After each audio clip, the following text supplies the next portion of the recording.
Selamat merayakan hari kenaikan Yesus Kristus.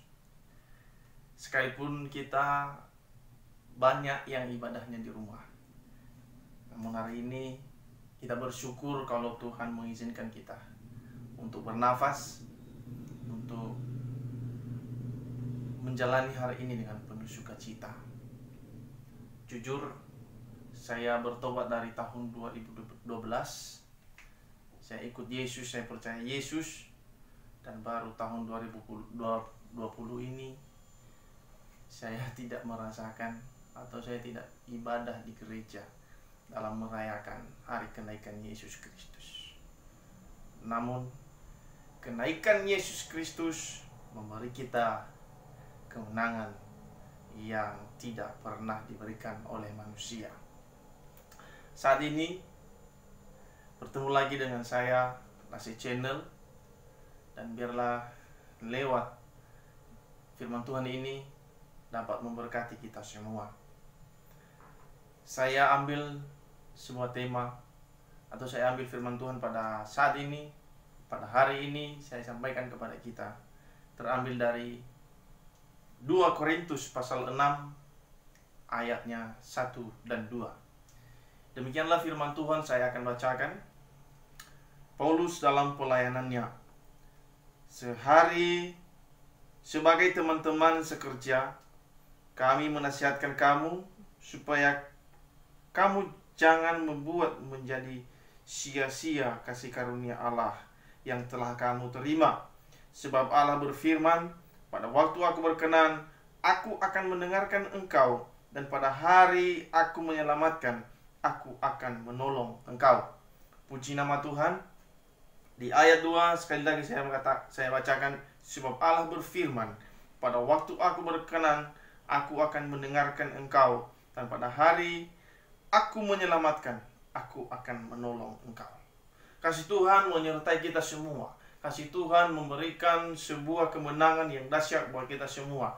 Jadi Rasul Paulus menuliskan surat ini kepada jemaat di Korintus karena mereka sudah menerima kasih karunia Allah. Latar belakangnya adalah manusia atau orang-orang yang ada di jemaat Korintus pada saat itu. Kalau kita lihat di dalam Korintus pasal 1, pasal yang ketiga, itu di pasal yang ketiga, itu ada begitu banyak masalah-masalah yang dialami oleh jemaat di Korintus. Perselisihan terjadi di antara mereka. Rasul Paulus mengirimkan surat yang kedua. Rasul Paulus mengatakan kepada mereka, karena kasih karunia, jangan pernah kamu sia-siakan kasih karunia Allah. Sebab ketika Dia berkenan kepadamu, Dia akan mendengarkan doamu. Ketika Dia menyelamatkan, maka Dia akan menyelamatkan engkau. Ini ada 2 bagian yang harus kita pelajari dan yang harus kita pahami saat ini. Yang pertama adalah Allah berkenan. Ketika Allah berkenan dalam kehidupan kita, ketika Allah berkenan di dalam hati kita, maka Allah turut bekerja dalam hidup kita. Saudara-saudara yang terkasih di dalam kasih Kristus, ketika Allah mengizinkan kita diselamatkan, dan oleh kasih karunia-Nya kita dapat diselamatkan. Ingat bahwa ketika Allah berkenan di dalam hidup kita, itu bukan karena kita. Itu bukan karena kehebatan kita. Itu bukan karena kita orang sempurna. Tidak. Tapi kita diselamatkan karena Allah itu begitu besar kasih-Nya kepada manusia. Karena ciptaannya adalah merupakan ciptaan yang sempurna adanya. Jadi saudara-saudara yang terkasih di dalam nama Tuhan Yesus, ketika kita sudah menerima keselamatan dalam hidup kita, maka saat ini saya mau sampaikan kepada kita, jangan sia-siakan kasih karunia Allah yang diberikan kepada kita. Mari miliki hidup yang dekat dengan Tuhan. Mari miliki hidup yang mendekat kepada Tuhan, melekat kepada Tuhan, karena tidak pernah ada jalan lain selain daripada Allah. Saya percaya ketika orang-orang yang percaya kepada Yesus berada di dalam naungan Tuhan, dan rindu terus mendekat diri kepada Tuhan, yakin dan percaya Tuhan pasti menolong kita. Yang kedua adalah Yesus menyelamatkan kita.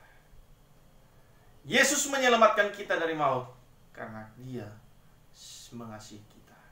Bukan karena Anda dan saya sudah sempurna, bukan karena Anda dan saya sungguh-sungguh, bukan karena Anda dan saya tidak berdosa, tapi karena Allah berkuasa di atas dosa.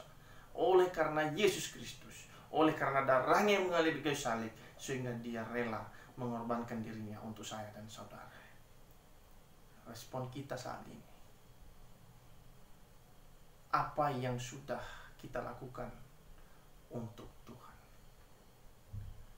Oleh sebab itu, koreksi dirimu, koreksi diriku, apa yang sudah kita lakukan untuk Tuhan? Yesus rela mati untuk kita. Yesus rela disalibkan di kayu salib yang paling hina itu demi saya dan saudara. Oleh sebab itu, pertanyakan dalam dirimu, apa yang sudah kita lakukan untuk Tuhan? Sekali lagi, apa yang sudah kita lakukan untuk Tuhan? Coba koreksi hidupmu, ku koreksi hidupku. Kesimpulan firman Tuhan saat ini saya sampaikan kepada kita. Ketika Allah berkenan dalam hidup kita, ketika Allah mengizinkan kita menerima kasih karunia Allah, jangan pernah sia-siakan, jangan pernah abaikan. Coba gunakan waktu ini. Waktu itu adalah waktu yang berikan Tuhan buat kamu dan buat saya. Oleh sebab itu, terimalah keselamatan dari Yesus Kristus.